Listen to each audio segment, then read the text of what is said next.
Bon, bienvenue à tous pour ce deuxième webinaire. On va pas trop traîner, on va commencer. Donc, je suis Lucie Capaille, je suis en charge de l'accompagnement pédagogique dans le cadre du projet AI Auto porté par Ekaterina, l'avocat qui est présente également. Donc, beaucoup Bonjour. d'entre vous. Voilà, donc beaucoup d'entre vous ont entendu parler. C'est le deuxième webinaire que l'on fait dans le cadre de ce projet. Et aussi pour cela, nous avons invité Isabelle Drémeau qui va nous parler aujourd'hui des enjeux et des spécifications de l'IA dans les pratiques pédagogiques. Je vais vraiment lui laisser la main très rapidement. Ça va être 45 minutes qu'on espère riches et chargées. Et riche et intéressante surtout, ce qui sera chargé. Et donc, je lui laisse la main. Merci Isabelle. Merci Lucie, merci Katharina aussi. Bonjour à toutes, à tous. Merci pour l'invitation. Je suis très contente d'être parmi vous pour vous parler d'intelligence artificielle en formation. Je ne sais pas si vous avez sous les yeux donc la présentation, c'est bon. Donc je vais pouvoir naviguer sur cette présentation qui vous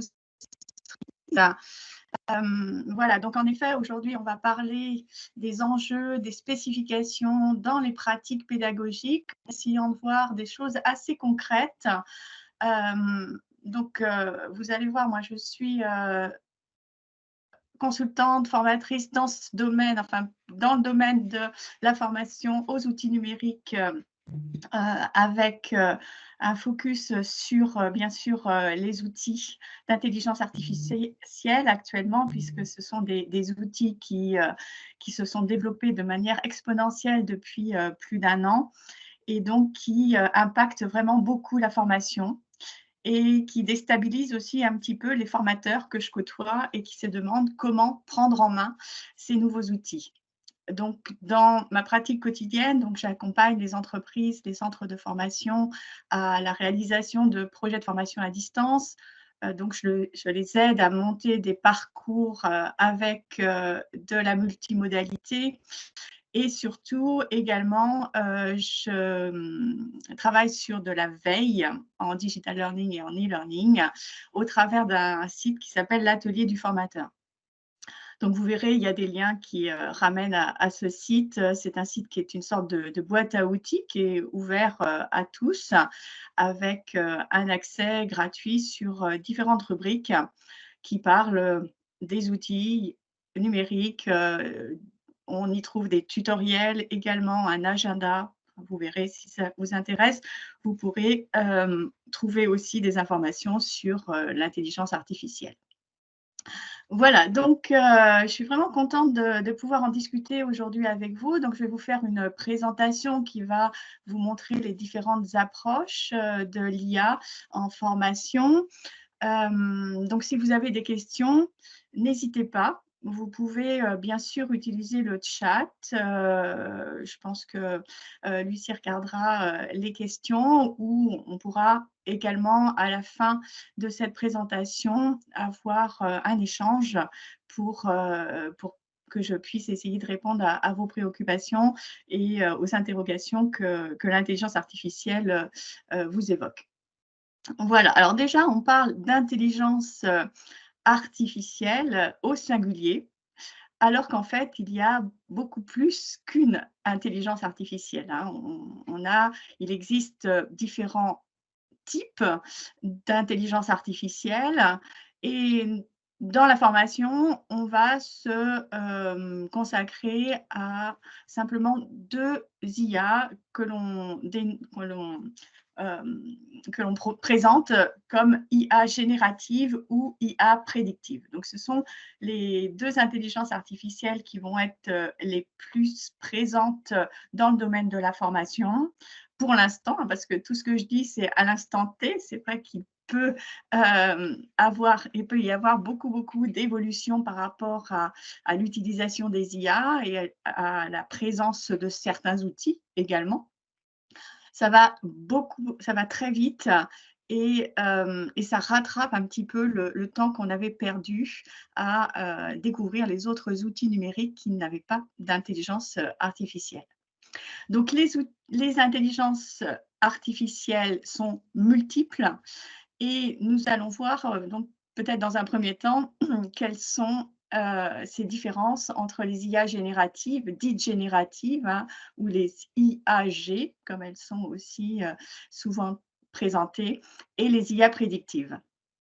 Donc les secondes, les IA prédictives, ce sont des IA que vous connaissez sans savoir qu'elles existent, hein, puisqu'elles sont basées sur un travail algorithmique qu'on fait sur des données très, très importantes. Donc, on appelle ça le big data. Et donc, on va avoir des résultats par rapport au travail d'analyse qui est réalisé sur ces données de masse. Et ça va permettre d'entraîner les machines, de faire de l'apprentissage automatique, ce qu'on appelle le machine learning.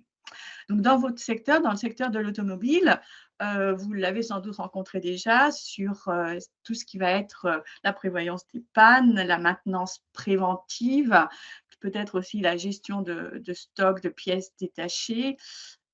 Peut-être que vous avez vous-même d'autres exemples de l'utilisation de ces IA qui permettent de proposer des réponses à des problématiques, de résoudre très rapidement des problèmes. Donc ça, c'est un atout déjà qui est mis en place dans la société, ce sont des IA que l'on va retrouver un petit peu partout dans les différents secteurs professionnels. Mais on les retrouvera également dans la formation et, et l'utilisation d'une plateforme de formation, hein, d'un LMS, d'un Learning Management System, comme vous le faites actuellement avec vos stagiaires, permettra d'utiliser en quelque sorte ces IA prédictives. Enfin, certaines de ces IA qui seront entraînées à donner des résultats qui permettront de favoriser un apprentissage au niveau des apprenants et peut-être de personnaliser pour qu'ils puissent avoir un soutien, un accompagnement au plus près de leurs lacunes parfois et de leur proposer notamment des exercices qui leur correspondent. Mais on reviendra là-dessus. La deuxième IA ou la catégorie d'IA qu'on va retrouver en formation, ce sont les IA donc dites génératives. Alors celles-ci, je pense que vous les connaissez peut-être un petit peu plus. C'est celles qu'on voit partout sur les réseaux pour générer du contenu, du texte, des images, des vidéos.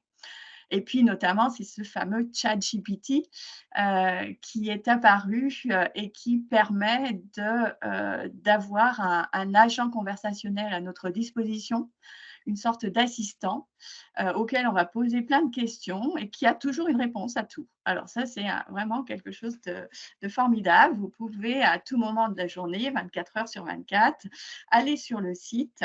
Donc c'est un site qui est sur inscription, mais qui est gratuit.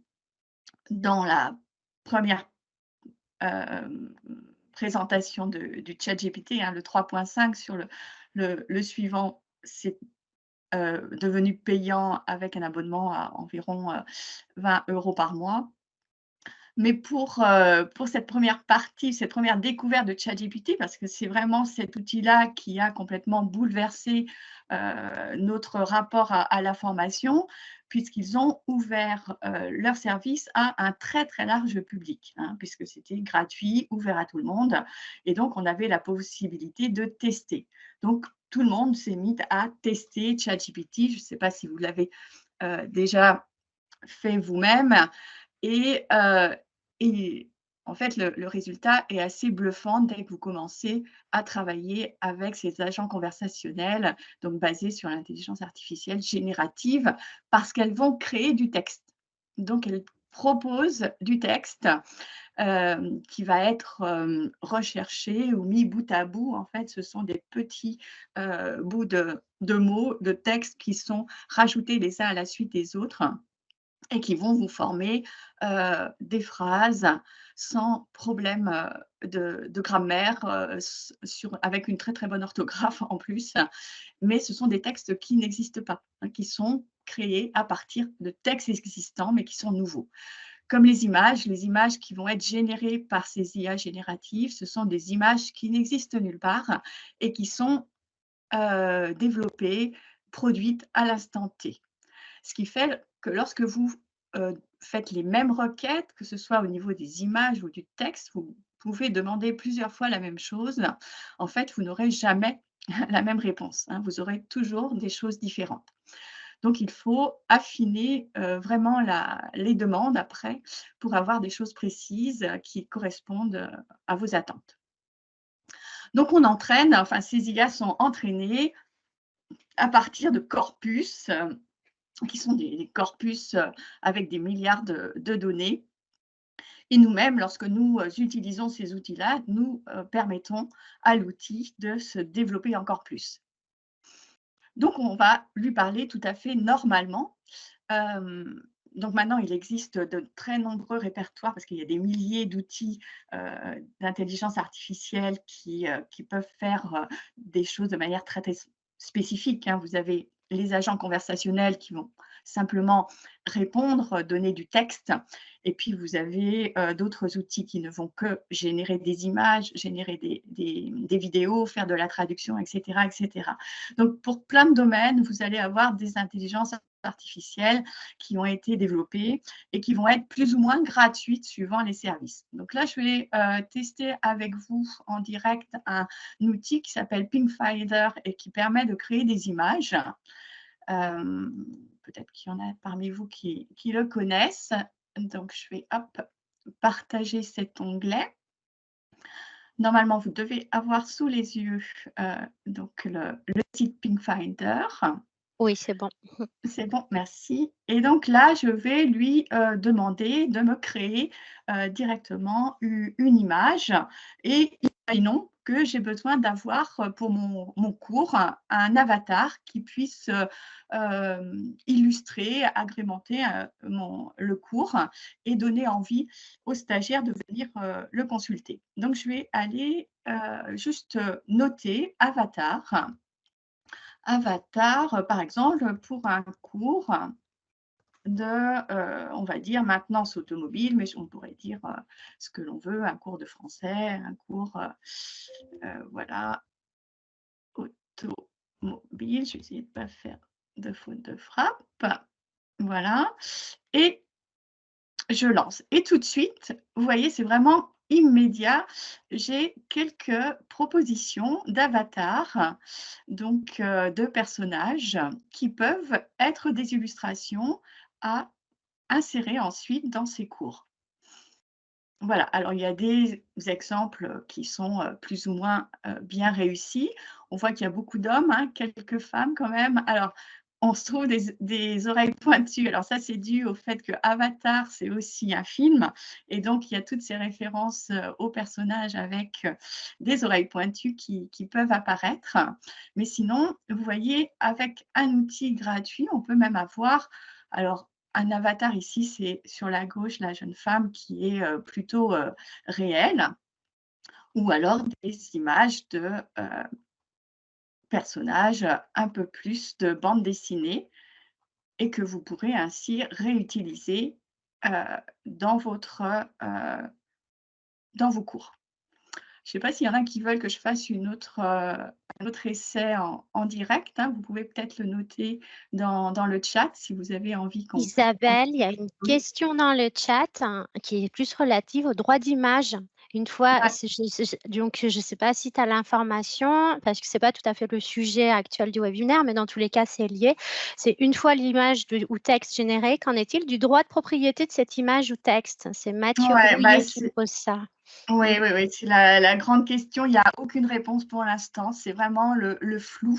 Le flou Vraiment total. Ouais. le flou total parce qu'en fait, donc là, pour l'instant, vous pouvez les utiliser, hein, puisqu'il n'y a aucune, législation, par rapport à ça. Il y a énormément de travaux qui se font à ce sujet.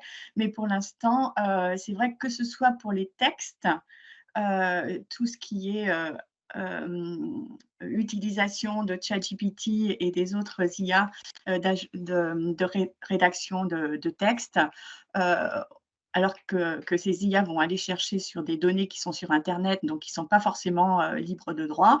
Donc, mais elles utilisent quand même certaines phrases, certains éléments de tout ce corpus. Les images, c'est exactement la même chose.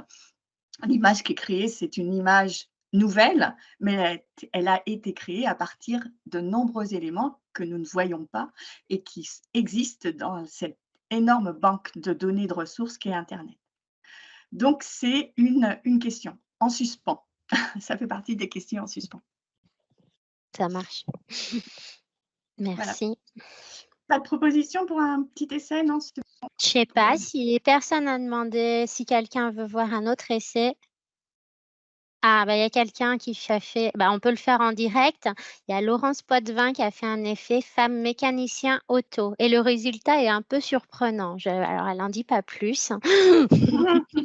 On va le faire avec toi, Laurence. Voilà. Ouais, Ah, d'accord. d'accord. Oh, oui, en effet. Bon. Voilà, oui, c'est assez suggestif. Alors, on peut mettre cartoon aussi. Alors après, vous verrez, c'est vrai que le fait de pouvoir préciser dans la requête certains éléments, ça va modifier complètement les résultats. Voilà, donc là, on est sur quelque chose qu'on peut déjà un peu plus réutiliser avec des stagiaires. Alice qui demande, pouvons-nous demander, Alice Vallée, pouvons-nous demander une image de main? Mais alors Une là, main, de main, M-A-I-N-S, mais plus précisément, je ne vois pas trop. Si on peut, vous pouvez préciser, Alice, de main.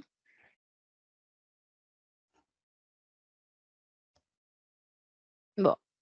Ah oui, là, c'est De rien du main en tout. train de, bah ouais, Ouais. main au travail dans le secteur de l'automobile, bah oui, c'est ça. La Ah oui. gestuelle, elle est surtout là-dessus, j'imagine. Ouais, ça va être un peu compliqué. Enfin, on peut essayer, mais déjà, faut formuler quelque chose qui soit assez précis. Ah oui, pour le nombre de doigts, oui, car les IA, oui, en effet, les IA ont du mal au niveau des mains, on Ah peut oui, voir. oui, oui. D'accord. Oui, Mmh. après, on peut préciser peut-être dans la requête avec des mains ayant 5 doigts.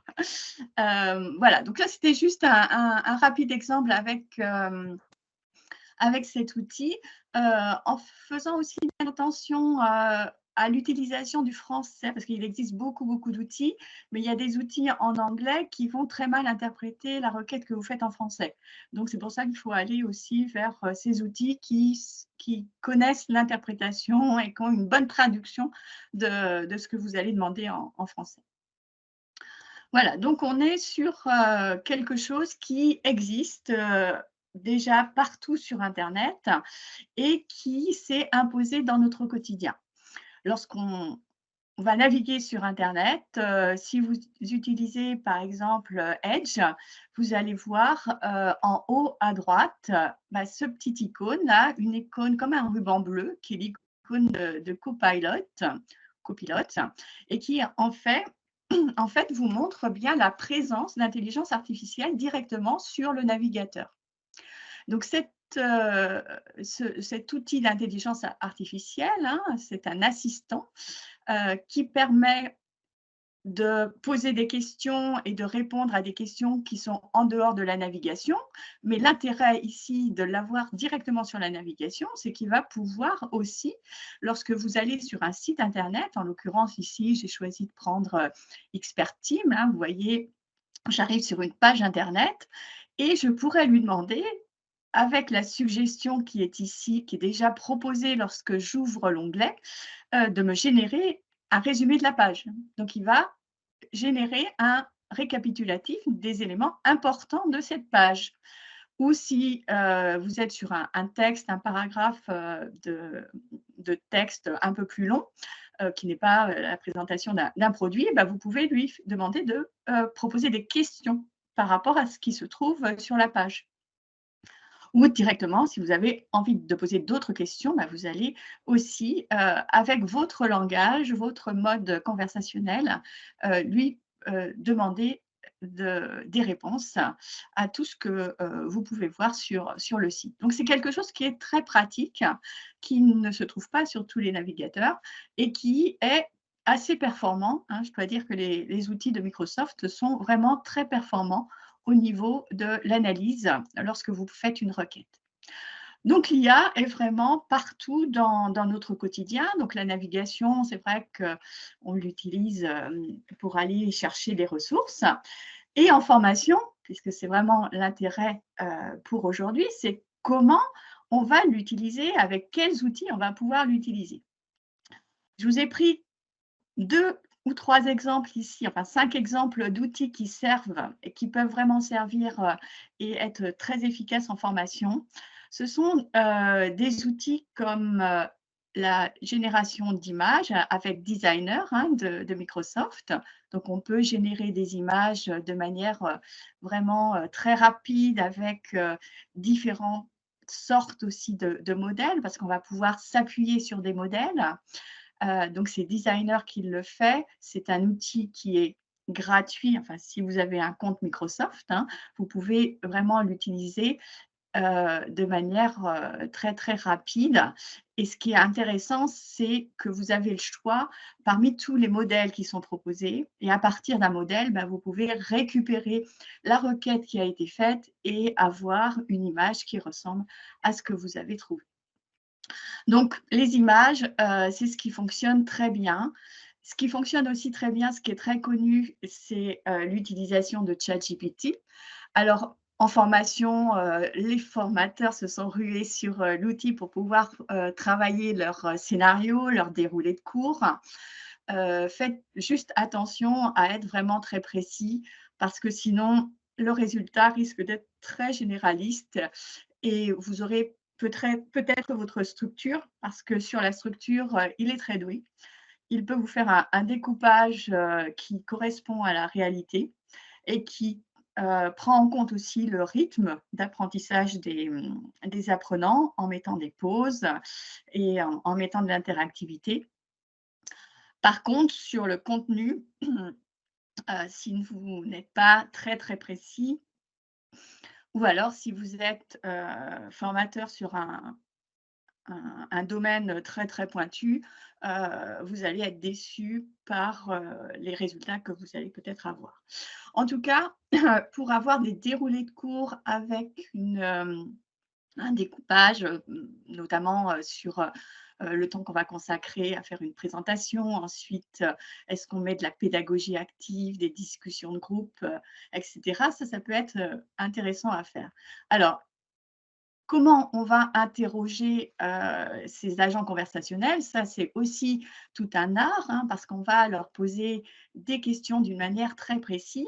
Et puis, il ne faut pas oublier que cet outil, c'est un agent conversationnel, donc il porte bien son nom parce qu'il fait la conversation. C'est-à-dire qu'on va pouvoir lui poser des questions sur ce qu'il a répondu auparavant, et donc il va s'appuyer sur ses réponses précédentes pour continuer à aller de plus en plus en avant, de manière de plus en plus détaillée sur ses réponses. Donc, si on a par exemple ici discussion en groupe 10 minutes, on a simplement, les apprenants sont invités à partager leur expérience de la formation hybride. Si ça ne nous satisfait pas, si derrière on ne sait pas comment mettre en place ce genre de partage, je vais aller lui poser la question: propose-moi une activité pédagogique, de pédagogie active, par exemple, pour pouvoir mettre les apprenants en situation. Quelle est l'activité que tu proposes? Et là, il va me répondre, il va me faire des propositions. Donc, vous voyez que vous pouvez vous appuyer sur ces réponses pour continuer à aller plus en avant sur la qualité aussi de la réponse. Comme sur l'image tout à l'heure, si l'image ne nous convient pas, on va reposer, redonner des éléments d'information, un visage souriant ou quelqu'un de sérieux, par exemple, ce qui peut aller plus dans le sens de ce qui était attendu. Donc, Isabelle, une petite oui. question. Alors, c'est par rapport à la gratuité des sites que tu nous présentes aujourd'hui. Est-ce que tous les sites sont gratuits d'accès? Il y a une question plus générale ou voilà. Oui, Si alors tu sur peux. ces sites-là, Oui, en effet, ils sont gratuits, ils sont freemium, hein, c'est-à-dire qu'il y a toujours une partie gratuite. On va être, amené à utiliser un certain nombre de crédits pour faire une réalisation avec l'intelligence artificielle. ChatGPT, je crois que c'est illimité pour l'instant. Sur Gamma App, sur Windows, il y a des limites et sur Whimsical aussi. Mais on peut quand même, je les ai choisis parce qu'on peut vraiment faire une large utilisation dans le mode gratuit. Donc, c'est ce qui est intéressant aussi, c'est comme sur tous les outils numériques, on va les tester. Le suivant, c'est un outil qui permet de générer des vidéos et d'avoir un avatar qui va avoir la possibilité de dire le discours que vous lui donnez avec les lèvres qui bougent. Donc, on a vraiment sur un texte qui va être donné en français, l'avatar qui est pourtant sur un outil anglais, enfin en langue anglaise, va nous redonner ce discours et va pouvoir donc accompagner la présentation que l'on a sur ici, voilà, vous voyez en plus grand. On peut rajouter des images et on va pouvoir aussi directement utiliser les avatars dans les différentes langues. Donc, avoir la possibilité aussi, si on le souhaite, si on a besoin, pour un projet international, par exemple, de créer une ressource directement en anglais et la créer très facilement en plusieurs langues. Donc, c'est ça l'intérêt aussi dans ces intelligences artificielles, c'est qu'on va avoir des banques de données de langues assez intéressantes à utiliser de manière automatique, qui sont proposées de manière complètement transparente dans les outils. Donc, générer des avatars pour faire des vidéos pédagogiques, des ressources qui amènent les apprenants à avoir envie aussi de découvrir le contenu. Et ça se fait de manière très, très rapide en utilisant des modèles qui sont présents sur les sites. Vous avez aussi, donc dans le même ordre d'idées, la possibilité de créer des cartes mentales avec l'outil Whimsical, c'est le dernier outil ici, qui permet, d'interroger l'outil. Alors au lieu de mettre votre mot principal, vous allez, lui donner une requête, lui faire une demande, petit traduire et me donner les points clés et en plus, avec, un lien internet, l'outil va pouvoir vous donner les éléments importants de ce site. Voilà, ou alors vous partez d'un thème complètement général, par exemple les limites de l'IA en formation, et vous allez avoir votre mind map ou quelles sont les ressources multimédia, les principes, voilà, quel est l'intérêt d'une ressource multimédia en formation, puis vous verrez ce que ça peut vous donner. Et tout ça peut être retravaillé par la suite. On va le faire avec l'intelligence artificielle, avec ce petit bouton ici qui sont les étoiles et qu'on retrouve assez régulièrement représentés pour un marquage d'intelligence artificielle. Donc, un outil comme une carte mentale qui est aussi intégré dans un autre outil. Alors, question du directeur du CFA de Thonon, est-ce qu'on peut lui donner un cours et il crée des cartes mentales? Est-ce qu'on peut donner un cours? Ouais, carrément, la question qui est Ah oui, oui, posée. oui. Alors, il faudrait essayer avec un lien en ligne. Si le cours est en ligne, par exemple, Mmh. alors il ne le fait pas à partir d'un PDF, celui-ci, mais avec Whimsical, en essayant avec un cours en ligne, on pourrait faire le test. Du coup, il pourrait reprendre en effet ce qui a été mis sur la page. En fait, il lui faut une page Faudrait le internet. tester, ouais, par rapport à Ouais, une page internet. À tester, à voilà. expérimenter. OK, super. Mmh. Merci. Voilà. Mais c'est vrai qu'il y a plein d'explorations à faire, c'est ça qui est Mais c'est intéressant ça qui avec est bien. l'intelligence artificielle. Et puis celui qui est vraiment assez bluffant, que certains aussi parmi vous connaissent peut-être déjà, c'est Gamma App, qui est un outil qui vous permet de créer une présentation directement à partir d'une demande, d'un titre. Ici, je l'avais. Hop. Donc, le titre, ça peut être simplement les avantages et inconvénients d'un sol argileux.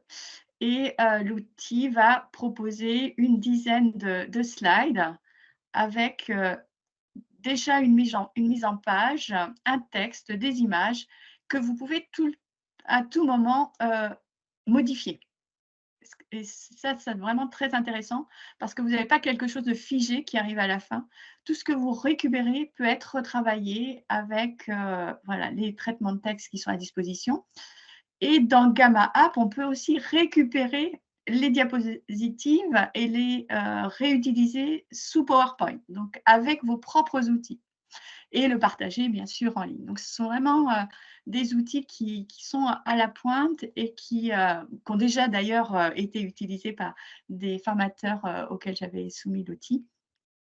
Et donc, c'est très, très rapide, hein. Ça demande que quelques secondes pour que vous ayez déjà une structure et des propositions de contenu.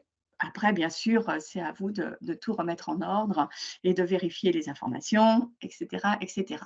Mais c'est vrai qu'il y a déjà un travail, des propositions qui sont là et qui nous permettent d'avancer très vite dans la préparation de cours. Alors, j'avance moi-même un petit peu parce que je vois que le temps passe. Peut-être pour faire le point avec vous, alors là, c'est un peu sur les acteurs actuels de l'intelligence artificielle dont vous avez entendu parler, mais vous ne savez peut-être pas reconnaître les logos qui correspondent. Donc, c'est le jeu des logos. Si je vous parle de l'acteur OpenAI, donc vous pouvez, si vous le voulez, le mettre dans le chat.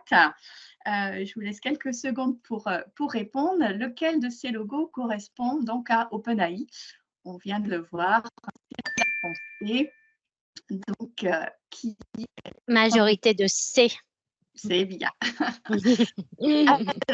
Alors, Google, c'est peut-être un peu plus dur parce qu'il est tout récent. On vient de, je ne sais pas, il y a 2 ou 3 mois simplement à peine qu'il est apparu. Pas confondre. Google, c'est Gemini. Réponse. Oula, ça c'est un peu plus. Il y a majorité de A. Oui. D'accord.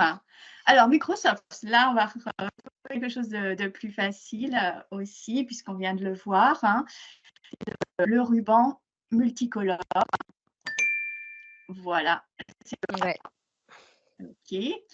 Et puis, là, sur des acteurs un peu moins connus, mais que je voulais… Alors, celui-là, notamment, je voulais vous en parler parce qu'il est français.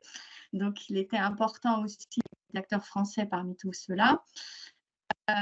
Donc, celui-ci, le logo très connu, c'est le D Mistral. Oui, le D, majorité de D, exact. Voilà.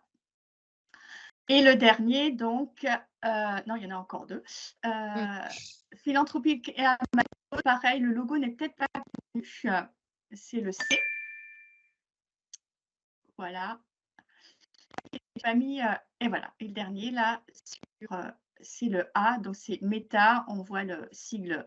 Et c'est l'outil Llama qui va… Voilà. Voilà, il y a du bruit. Meta, c'est Lama, c'est le A. Ok, Lama, très bien. ça. Okay. Ah, voilà. C'était dur la dernière.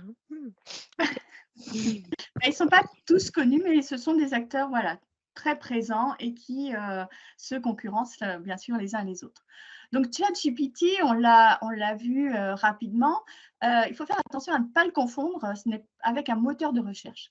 Hein, on ne va pas utiliser l'intelligence artificielle, enfin pas actuellement. C'est vrai que c'est en train d'évoluer vers ceci. Hein, les moteurs de recherche évoluent énormément par rapport à ça. Mais actuellement, pourquoi ChatGPT, surtout le 3.5, n'est pas un moteur de recherche? Parce qu'il va simplement aller chercher dans un corpus prédéfini qui s'arrête à 2021. Donc, on ne peut pas avoir toutes les réponses à nos questions. On n'a pas non plus de liste de sites. On n'a pas de références lorsqu'on demande, ou alors il faut la demander expressément, mais ChatGPT ne va pas vous donner de références et de sources. Donc, ce n'est pas le même fonctionnement, le même type de fonctionnement. Hein. Comme je disais tout à l'heure, il va aller rechercher, il va mettre bout à bout différents textes pour pouvoir donner des réponses. Donc, ça serait plus un outil que vous allez utiliser pour peut-être reformuler un texte, pour avoir, comme tout à l'heure, un déroulé de cours, pour vous aider à avoir des idées. Mais pour faire de la recherche et avoir quelque chose de fiable, il ne faut pas aller vers cet outil-là, peut-être aller vers d'autres outils comme Perplexity, par exemple, qui permet vraiment d'aller un petit peu plus loin dans la recherche. Donc, vous voyez que ces outils d'intelligence artificielle, elles vont apporter rapidement de la valeur ajoutée à toutes les tâches que nous faisons. Elles peuvent nous aider à la création d'exercices. Alors là, ce sont des exemples et normalement, à chaque exemple, bah, vous avez des outils qui font expressément ce genre de travail. Faire des recherches avec des sources. Donc ici, l'outil Perplexity. Donc, on voit déjà ici sur une demande les sources qui sont données. Donc, c'est beaucoup plus fiable que ChatGPT. Vous pouvez, quand vous avez besoin rapidement d'une image pour illustrer vos supports, le faire avec l'intelligence artificielle. Vous pouvez aussi trouver des idées d'activités pédagogiques. Il y a certains outils, comme ici Shemly, qui est un outil aussi en partie gratuit, qui va vous donner, sur la simple demande d'un titre de leçon, la motivation des apprenants adultes, il m'a fait la leçon avec les objectifs d'apprentissage, du vocabulaire et des mots-clés, des liens vers une vidéo et puis surtout les activités, ce que je voulais avoir, et ça, c'est un des seuls outils à le proposer directement. Des activités, qu'est-ce qu'on va proposer aux apprenants en début de cours, une évaluation, et il y a même aussi un bloc qui est consacré à la différenciation pédagogique. Donc, certains outils peuvent aller assez loin dans le travail didactique qui est fait sur le contenu. Donc, trouver des activités, aider à la préparation, faire de la correction de devoirs, créer des ressources. Alors, créer des ressources de la même manière, ici, on a un outil qui s'appelle ToTeach et qui est vraiment assez bluffant parce que si vous connaissez les outils H5P, cet outil-là vous crée des exercices sous format H5P.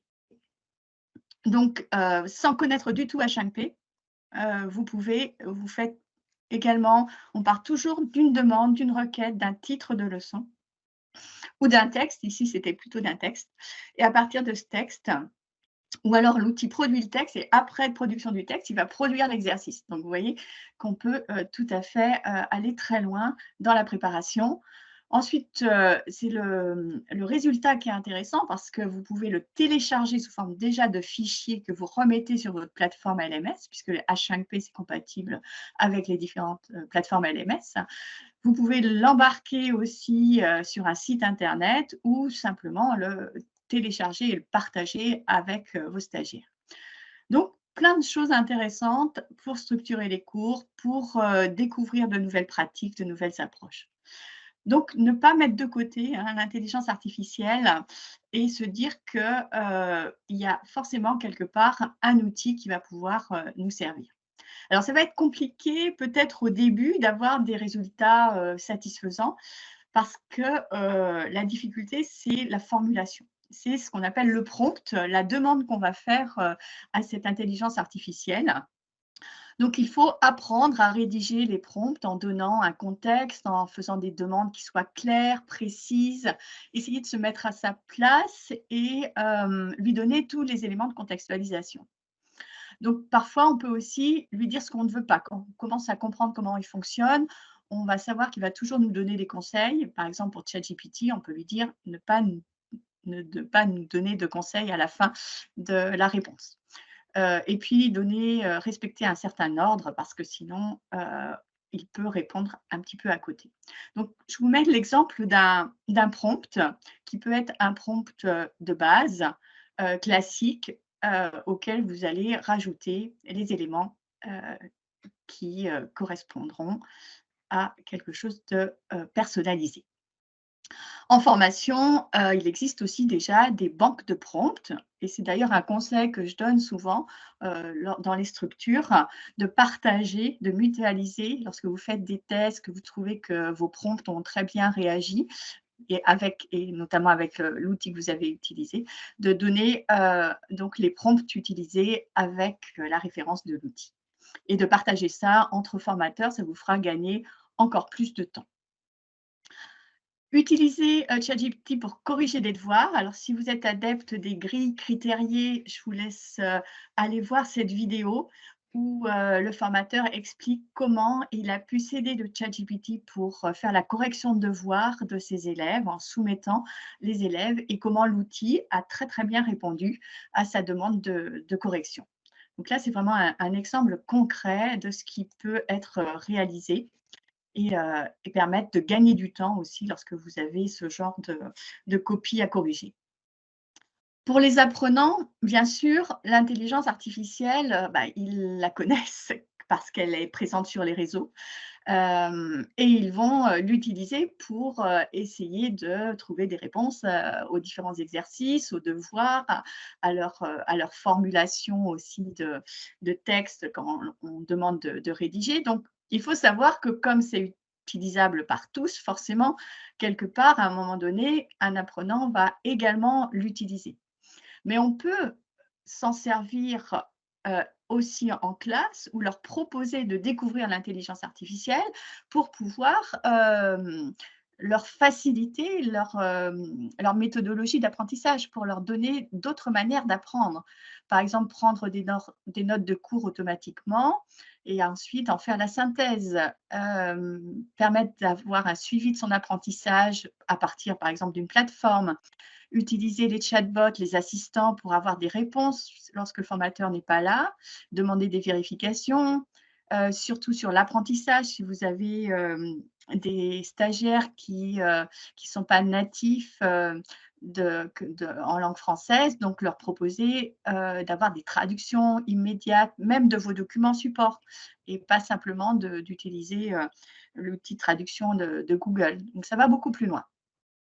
Donc on peut, voilà, les utiliser aussi comme outils pour faire de l'ancrage mémoriel, faire des flashcards, des cartes mémoire, aider lorsqu'il y a des problèmes de dyslexie à reformuler des textes, à avoir du feedback, ou s'entraîner aussi s'il y a des profs de langue parmi vous avec, Gligish.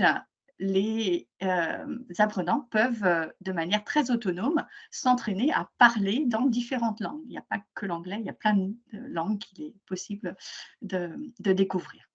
Donc pour les apprenants, des choses vraiment, intéressantes à faire et donc on avait le côté valeur ajoutée pour le formateur, pour l'apprenant et sur les outils aussi que vous utilisez, notamment les plateformes numériques, l'intelligence artificielle, elle va se retrouver ici sous forme d'intelligence plutôt prédictive pour proposer du contenu par rapport à un résultat de stagiaire, hein, suivant les réponses à des quiz. On va proposer différents contenus, faire aller plus loin dans l'investigation, les stagiaires en proposant aussi du contenu à découvrir, à lire, pas simplement de la remédiation sur des choses qu'ils ne connaissent pas, sur des lacunes, mais aussi pour aller plus loin. Donc on peut ouvrir vraiment le champ d'investigation, le champ de connaissances des stagiaires à partir de la plateforme. Et c'est ce que je pense que vous testez actuellement dans le projet. Donc tout ça, c'est formidable. C'est vrai qu'il y a l'effet waouh qui est là. Par contre, il y a certains points de vigilance, à remarquer, notamment, voilà, par les réponses que peut faire une intelligence artificielle avec un prompt comme, Mère Teresa luttant contre la pauvreté. Donc ça, c'est une image qui est apparue sur les réseaux il y a quelque temps et qui a bien fait rigoler. C'est vrai que là, on peut vraiment dire: «Attention», vous voyez que la mauvaise interprétation et les biais, d'interprétation que cela peut entraîner. Donc, ici, c'est flagrant. Ce qui est plus délicat, c'est lorsque c'est un petit peu moins flagrant. Donc, les questions qui restent en suspens, on retrouve la question sur la propriété intellectuelle, mais il y a aussi le risque de fracture numérique, d'accès au numérique qui va être encore plus marqué. Également, le gros problème de la sécurité des données d'apprentissage ou des données tout court, hein, parce que lorsque vous utilisez un outil, tout ce que vous utilisez est repris par l'outil sur lequel, par le serveur sur lequel c'est hébergé. On voit que la fiabilité des réponses est à vérifier, donc il faut garder vraiment l'esprit critique par rapport à tout ce que vous lisez. C'est vraiment un travail quotidien, hein, que l'on doit faire sur toutes les informations que l'on voit. Et lorsque vous aurez à corriger des copies, peut-être aussi à voir s'il n'y a pas derrière l'intelligence artificielle qui est là. Il y a aussi des questions donc d'éthique, de gestion, voilà, des biais, parce que l'intelligence artificielle, les IA génératifs peuvent inventer également des réponses, ou des chiffres, ça peut être, complètement, faux ce qui va être donné et vraiment inexistant. Donc il faut faire très attention par rapport à ça et puis le dernier point, c'est la sobriété numérique, hein. On parle, d'écologie, de l'utilisation, rationnelle aussi des outils numériques, alors que l'intelligence artificielle, utilise énormément d'énergie, d'eau pour faire tourner les serveurs. Donc il y a, une réflexion aussi à faire à ce sujet et à voir si on peut trouver des solutions parce que bien sûr, on va travailler plus vite, donc peut-être qu'on va utiliser moins d'ordinateurs, mais la génération, par exemple, d'images, par exemple, c'est vraiment, beaucoup aussi d'énergie utilisée. Alors, comment terminer par rapport à ça? Moi, j'aimerais bien mettre en avant le fait que l'intelligence artificielle, ça reste un outil et que le plus important, ça va être votre posture par rapport à cet outil et la posture que vont avoir les apprenants lorsqu'ils vont l'utiliser. Donc, il faut rester, engagé par rapport à un accompagnement humain, au fait de demander aux stagiaires aussi de bien décrire la manière dont ils apprennent, le cheminement intellectuel qu'ils ont eu pour arriver, par exemple, à tel résultat. Si vous voyez des doutes par rapport à la manière dont ils ont travaillé sur un exercice, pour vraiment les mettre en capacité de réfléchir, hein, de réfléchir et puis surtout, chacun d'entre nous de continuer à s'informer. Ce qui est vrai aujourd'hui, bah, ça va évoluer et ça va très vite. Donc on a, nous en tant que formateurs, le devoir de rester informés et de se former par rapport à ça, de former les apprenants.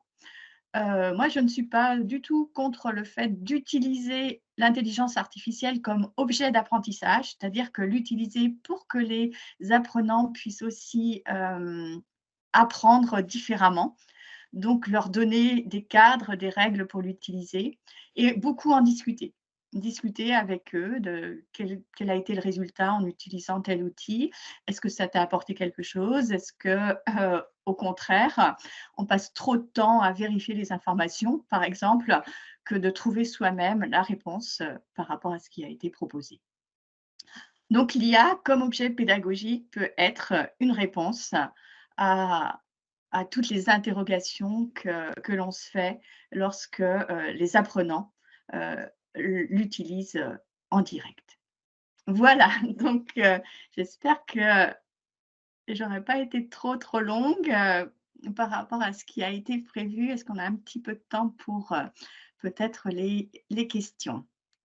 Oui, merci Isabelle. On va prendre, je pense, mais on est à 12h48. On a été un peu au-delà, mais étant donné, je pense que c'est important. C'est très bien si on peut se permettre d'avoir quelques minutes pour des questions. Déjà, je vais me permettre déjà de reposer celles qui sont arrivées dans le chat entre-temps. Et ensuite, j'ai vu qu'une main se levait déjà. Sachant que pour tout le monde, bon, bah, c'est enregistré. On vous enverra un replay. Donc, si vous êtes dans l'urgence, on comprend. Ce sera envoyé. Si vous pouvez rester, c'est tant mieux. Donc, et par rapport aux questions, alors on a la question de quelle est la date de la base de données de ChatGPT en version payante? Et ce serait apparemment Il mars 2023, c'est ça, peut-être? De création, il interroge sur internet. 4.0 Euh, interroge sur internet, donc il n'y aura pas de limite. Ah, il n'y a pas de limite, là, c'est quelque Non. chose de... Ok, d'accord, ok, super. Merci. Alors, il y a Caroline Hay qui demande bon, si on veut se former à l'IA. On vous enverra avec Ekaterina des informations, je pense, par la suite. Il y a après, qui demande si on veut se former à l'IA, est-ce que vous connaissez des formations sur ce thème pour les coordinateurs formation? Bon, là, c'est une question un peu diverse, mais on peut aussi les renvoyer. Isabelle, c'est l'atelier des formateurs derrière. Il y a un site internet également. J'ai vu que vous proposiez des formations, des MOOC en gratuit en ligne. J'ai pu voir ça. Donc, bon, là, je me permets de faire une petite pub pour vous en même temps. Voilà, parce que c'est la moindre des choses. Alors, et ensuite des questions libres. Alors, nous avons une question d'Olivier Pavie. Alors, je vais voir si je peux vous donner la parole. Je ne suis pas certaine. Je vais essayer. Si j'autorise le micro, essayer peut-être, je crois pas. Peut-être dans le chat, j'ai l'impression que c'est impossible d'autoriser le micro en mode webinaire, Monsieur Pavie. Que les présentateurs. Ouais, c'est que les présentateurs. Donc, si c'est possible de la poser via le chat.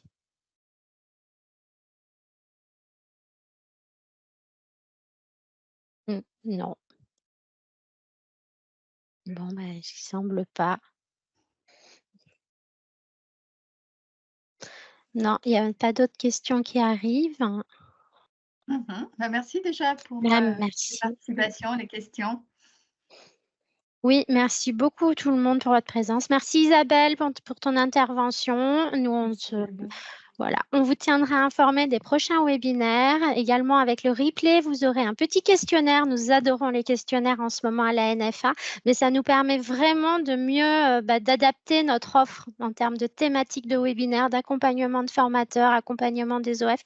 Donc, merci à vous de prendre 30 secondes pour y répondre. Ça nous sera vraiment bénéfique. Voilà. Merci tout le monde. Au revoir. Merci à Au vous. revoir. Bonne fin de journée. Au revoir. Au revoir.